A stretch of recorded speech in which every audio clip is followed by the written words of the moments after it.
కొత్త రేషన్ కార్డుల కోసం మరోసారి దరఖాస్తులను ఆహ్వానించాలని తెలంగాణ ప్రభుత్వం యోచిస్తుంది. కొత్త రేషన్ కార్డులు, కొత్త ఆరోగ్యశ్రీ కార్డుల కోసం వేర్వేరుగా దరఖాస్తు చేసుకోవాలని, ఇక నుంచి విడివిడిగా మంజూరు చేస్తామని నీటిపారుదల, పౌర సరఫరాల శాఖ మంత్రి ఉత్తమ్ కుమార్ రెడ్డి బుధవారం శాసన మండలిలో ప్రకటించారు.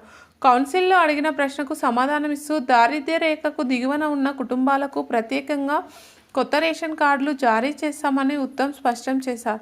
ఆరోగ్యశ్రీ కార్డుల జారీకి సంబంధించిన అర్హత ప్రమాణాలు ఇప్పటికీ క్యాబినెట్ సబ్ కమిటీ పరిశీలనలో ఉన్నాయన్నారు.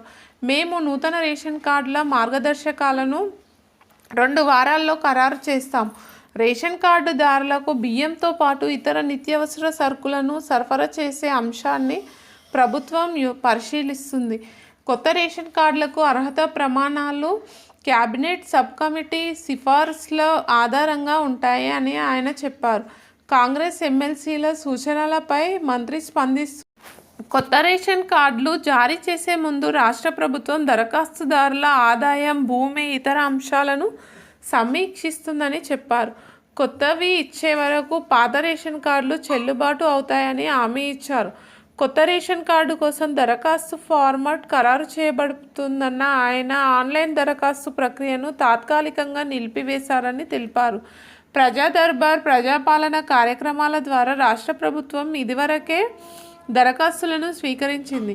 కానీ పెండింగ్లో ఉన్న దరఖాస్తుల సంఖ్య, కొత్త రేషన్ కార్డుల జారీకి సంబంధించిన తేదీని ఎందుకు ఖరారు చేయలేదని బీఆర్ఎస్ ఎమ్మెల్సీ సురభి వాణి నిలదీశారు. ప్రజలు కనీస అవసరాలు అందక ఇబ్బంది పడకుండా ప్రభుత్వం ఈ ప్రక్రియ వేగవంతం చేయాలని ఆమె కోరారు. సురభి వాణి ప్రశ్నలకు ఉత్తమ్ కుమార్ రెడ్డి స్పందిస్తూ రేషన్ కార్డుల జారీలో జాప్యం వల్ల ఎవరికీ ఇబ్బందులు కలగడం లేదని, ఏమైనా సమస్యలుంటే తగిన విధంగా పరిష్కరిస్తామని హామీ ఇచ్చారు.